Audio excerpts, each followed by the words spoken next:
भाई Diego Maradona एक press conference के दौरान थॉमस मुलर को अपने पास तक बैठने से मना कर देते हैं।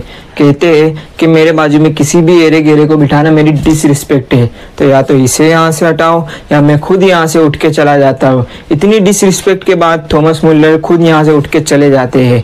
लेकिन कहते हैं ना दोस्तों, ऊपर वाला अच्छे अच्छे का गुरूर तोड़ता है। उसी के ठीक 3 या 4 महीने बाद दोनों की टीम आमने सामने आती है और उस मैच में मुलर ने जो किया वो बदला था उस बेइज्जती का जो मैराडोना ने उस कॉन्फ्रेंस में की थी। भाई साहब 4-0 से हराया अर्जेंटीना को। पूरी की पूरी कसर उतार ली थी मुलर ने अपनी बेइज्जती की। आप खुद ये वीडियो देखो।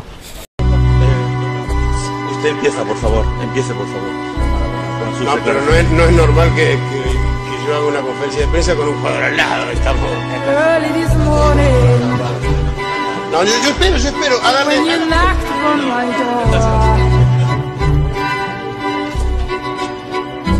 Early this morning,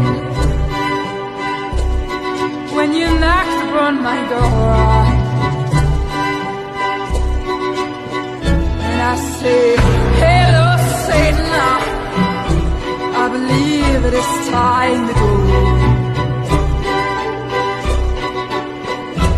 Me and the devil walking side by side.